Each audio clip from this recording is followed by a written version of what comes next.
इस नए साल में भी गोल घर की सीढ़ी पर रिपेयरिंग चल रहा है। यानी कि अब विभाग को एक टैगलाइन दे देनी चाहिए कि अन्य वर्षों की भांति इस वर्ष भी गोल घर की सीढ़ी का रिपेयरिंग चल रहा है, तो आप गोल घर पर नहीं चढ़ पाएंगे।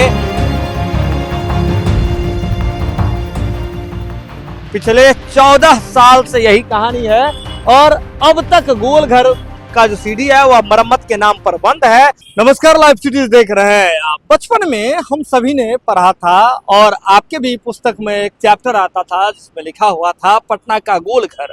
पटना का गोल घर जो पटना के इतिहास को दर्शाता है, पाटलिपुत्र के इतिहास और समृद्ध इतिहास के बारे में, विरासत के बारे में बताता है।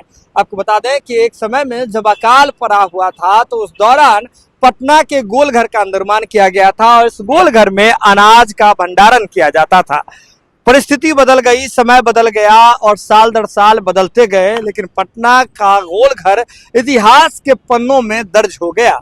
आपको बता दें कि पटना का गोल घर एक ऐसा इमारत था, एक ऐसी ऊंचाई जो गोलाकार आकार के कारण बहुत प्रचलित थी और इसकी जो सीढ़ी है जिस पर लोग चढ़ते थे और ऊपर से उस समय में गंगा नदी का खूबसूरत नजारा दिखता था और कहा जाता था कि यहाँ से पूरा पटना देखा जा सकता है। इसकी ऊंचाई को लेकर के काफी प्रचलित यह जगह हुआ करती थी। ऐसे में अब नया साल का जश्न मन रहा है और ऐसे में सभी लोग अपने परिवार के साथ घूमने फिरने के लिए निकल रहे हैं।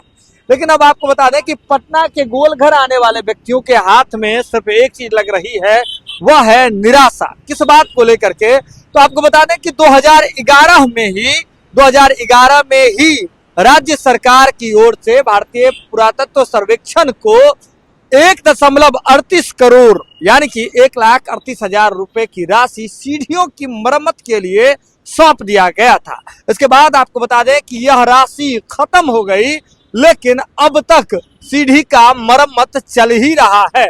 जी हाँ, राशि खत्म हो गई, इसके बावजूद 12 लाख रुपए और खर्च हो गए, लेकिन अब तक यह सीढ़ी जो है वह बंद है। पिछले 14 साल से यही कहानी है और अब तक गोल घर का जो सीढ़ी है वह मरम्मत के नाम पर बंद है। और ऐसे में साल दर साल बीतते जा रहे हैं और यहाँ आने वाले जो आगंतुक हैं, जो बाहर से भी जो टूरिस्ट आते हैं पटना के गोल घर को देखने के लिए, उनके हाथ में सिर्फ निराशा लग रही है। वो ऊपर नहीं चढ़ पाते हैं, जिससे मायूस होकर के यहाँ से लौट जाते हैं। आपको बता दें कि गोल घर पार्क के नाम पर जो 10 रुपए का जो एंट्री टिकट है वह लिया जाता है, लेकिन भीतर जाने पर घास सूखी हुई है, वाटर फाउंटेन खराब है, हर चीजें व्यवस्थित नहीं है। लेकिन आपको बता दें कि गोल घर एक जो मानक हुआ करता था, जिसकी अब तक इसकी सीढ़ियों का जो संचालन है वह नहीं हो सका है। अब तक सीढ़ियों की रिपेयरिंग ही की जा रही है। अब ये सवाल उठता है कि भला ऐसा कौन सा मिस्त्री है या ऐसा कौन सा इंजीनियरिंग तकनीक है जो एक महज सीढ़ी के रिपेयरिंग में 14 साल जितना लंबा वक्त ले लेता है? क्या सिर्फ मामला इतना ही है या कहानी कुछ और है? क्या पटना के इस खास इमारत को, इस प्रसिद्ध इमारत को कुछ इसके साथ साजिश की जा रही है? बहुत तरह की बातें चल रही है, क्योंकि लोग जो हैं, जो आते हैं वह मायूस होकर के यहाँ से लौटते हैं। और सीधे तौर पर देखेंगे कि यहाँ के जो रखरखाव कर्मी है वो भी मीडिया की एंट्री को उन्होंने बैन कर दिया है कि कहीं कुछ दिखा ना दे गोल घर के बारे में। तो ऐसे में मीडिया की एंट्री पूरी तरीके से यहाँ बैन कर दी गई है और लोगों से टिकट के नाम पर 10 रुपए वसूले जा रहे हैं। लेकिन गोल घर में सुविधाओं का घोर अभाव है, ऊपर चढ़ने नहीं दिया जा रहा है। हर तरह से जो लोग हैं, अभी तक जो सीढ़ी है उसका मरम्मत ही चल रहा है।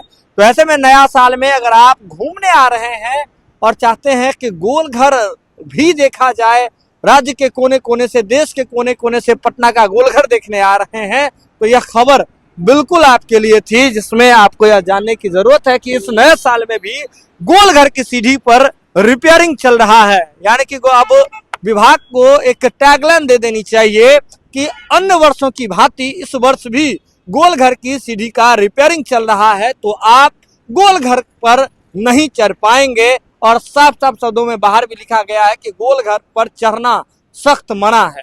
यह खबर आप लाइव सिटीज के यूट्यूब पर देख रहे हैं तो आप सब्सक्राइब कर लें, फेसबुक पर देख रहे हैं तो फॉलो कर लें। जुड़े रहे लाइव सिटीज के साथ। लाइव सिटीज पर खबरों का सिलसिला लगातार जारी है। मैं सुमन हूं और आप लाइव सिटीज देख रहे हैं।